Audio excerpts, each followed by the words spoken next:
La quatrième journée de ce top 14 à Ernest Vallon, le derby entre le Stade Toulousain et le Castres Olympique de formation qui présente des bilans inversés. Le Stade Toulousain 4e avec 9 points, 2 victoires, 1 défaite. Une équipe du CO 8e avec 7 points, 1 victoire pour 2 défaites. Et c'est un CO qui a pris les commandes en ce début de match après 2 pénalités de Pierre Poplin. Mais la réaction des Toulousains, peu après le quart d'heure de jeu, elle est signée des avants et surtout de Guillaume Cramont, le talonneur qui trouve l'ouverture en force, en puissance sur cette percussion qui vient chercher donc le premier essai de la partie. Du jeu au pied donc également avec la transformation de Ramos et encore 3 points pour Castres de Poplin, puis de Geoffrey Palis pour le 12-7 en faveur des Tarnais.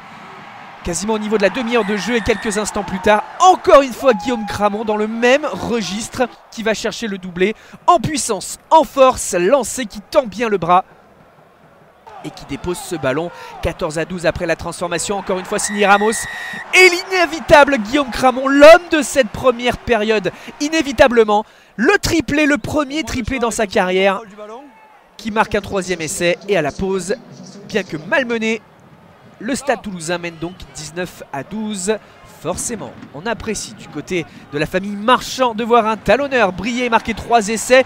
Et là, cette fois-ci, c'est Théo Ntamak qui trouve l'ouverture des Toulousains. Lancé qui commence à parvenir à dérouler leur jeu. Belle combinaison en touche, bonne déviation. Il prend l'intervalle, lancé le numéro 8 toulousain et vient aplatir à son tour. Situation d'avantage en faveur des Hauts-Garonnais. Paul Graou, petit côté. Cramont a marqué un triplé. Théo Ntamak va chercher le doublé. 2e essai coup sur coup pour le numéro 8. En bout de ligne. Lui aussi participe à ce festival offensif.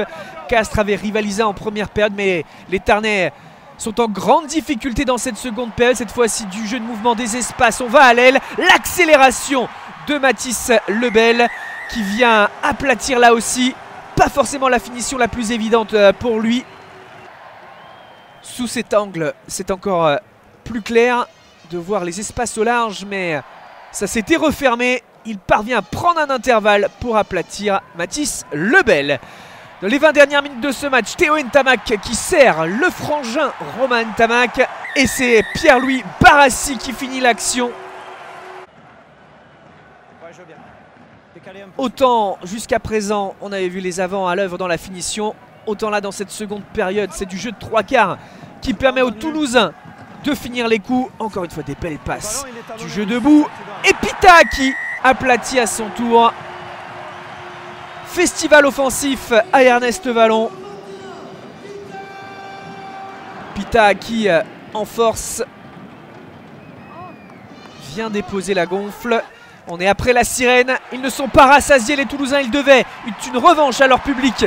Hugo Mola l'avait réclamé et Mathis Lebel lui aussi va se chercher le doublé comme Théo Ntamak. Dans ce match on rappelle le triplé de Guillaume Cramont. Dans ce couloir des 5 mètres, la puissance, la belle passe et la vitesse aussi, Mathis Lebel. 59-12 après transformation. Succès bonifié du Stade Toulousain qui se rassure face au Castres Olympique qui concède à l'inverse sa 3e défaite en 4 journées.